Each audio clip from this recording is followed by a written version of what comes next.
Peace be upon you. On the day of judgment, all the idols that you follow will abandon you. It's 4 degrees outside and it's freezing, but you gotta do what you gotta do. So in 2166, إذ تبرأ الذين اتبعوا من الذين اتبعوا. Those who were followed, this is tubi'u, the ones that were followed, will abandon.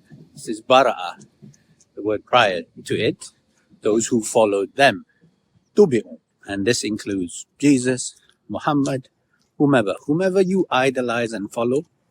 If it ain't God, right, because these are references to people, on the day of judgment, they will abandon you.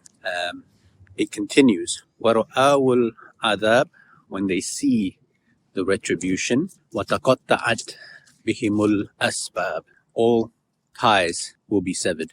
So asbab here is the root word sabab or sin ba ba. It can also mean cause, relation.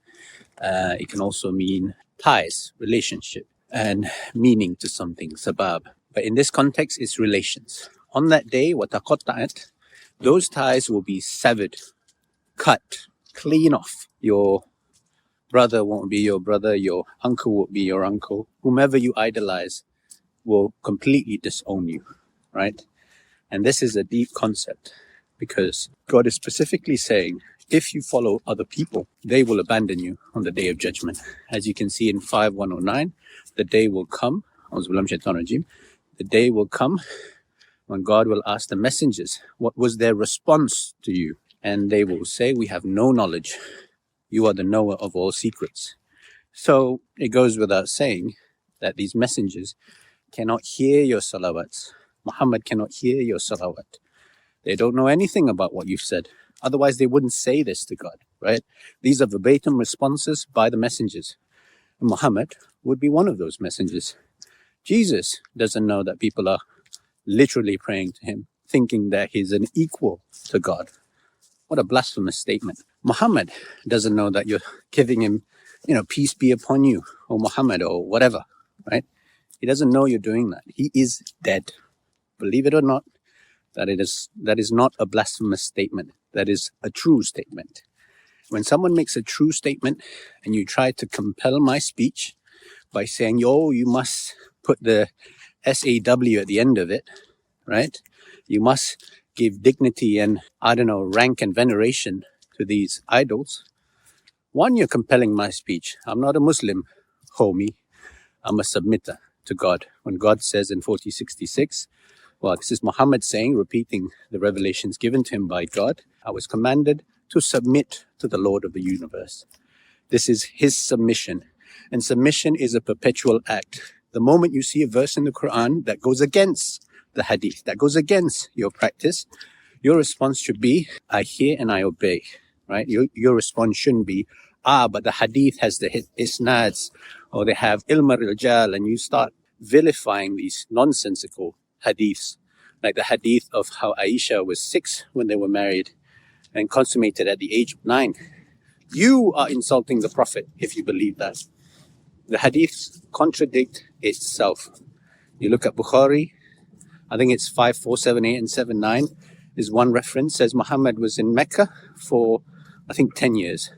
Another Sahih Bukhari says Muhammad was in Mecca for 13 years. And then in Sahih Muslim for 15 years, something in that order. But the point is, they contradict one another. And the response of the disbelievers, that's you if you come with this response, is that we accept all of it. All of these hadiths that were narrated by men, not authorized by God, 170 plus years, 200 plus years in fact, after Muhammad died, they attribute to God, right? You're creating a source of law outside of the deen, outside of the Quran. You're committing shirk. You're associating a partner to God. God has no equal. God has no partner. And God is in no need of you. You're nothing, right? If not for God, you can't even speak. If not for God, you have no knowledge, no vision, no power, no eyesight, no ability to walk. God gives you everything you have that is good. And he puts you in this life as a test to bring out your true convictions. Do I really believe in God? Do I really uphold tawhid? Am I really, really a submitter? Or is this just lip service? Am I just saying I'm a submitter? Am I just saying I believe in the day of judgment? Am I just saying that God is Lord of the universe? When I add at the end of it, Muhammad Rasulullah. This is blasphemy. 318, the Shahadah of God is La ilaha illallah, and of the angels and of the people of knowledge. If you had any knowledge, this is your Shahadah. There is no Shahadah of Muhammad. There is no mention of him in there.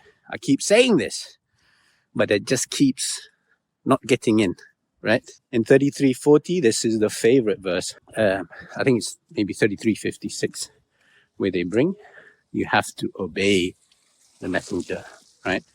Well, I'm telling you, the only way you can obey the messenger is by reading the Quran. This is the infallible truth. This is the beacon, the light. When God says in 482, أَفَلَا يَتَدَبَّرُونَ الْقُرْآنَ وَلَوْ كَانَ مِنْ عِنْدِ غَيْرِ فِيهِ اخْتِلَافًا كَثِيرًا. Do they not consider this Quran carefully? Had it been from other than God, they would have found many contradictions within it. Many. Ikhtilaf, contradiction. Kathira, many. And there's not a single contradiction in the Quran. In fact, the word ikhtilafan appears in the entire Quran once, to exemplify the point that even the mentioning of contradiction appears just the once. That's a miracle in its own right. I can get deep into that verse, but I don't need to. All you need to do is submit to God. All you need to do is pick up the book that you say is your religion and read it. For once in your life, open your mind, read it, and accept His mercy and blessing. If you are guided, if you are sincere. If you're not sincere and you want to pick up a Hadith book, go for it. Teach me how to pray using the Hadith. Go on, I'll wait. I don't think it's going to happen. I've asked this question many times and it's never happened. So if you're interested in learning, come join our server. God willing, I'll put the link in the chat. You'll learn how to pray like Muhammad prayed. You'll learn the correct rites of your religion, all of them. Your fasting, your prayer, your zakat, your hajj, as well as your shahada. We'll teach you all of that, God willing. And you'll return to the salvation of God. Peace be upon you.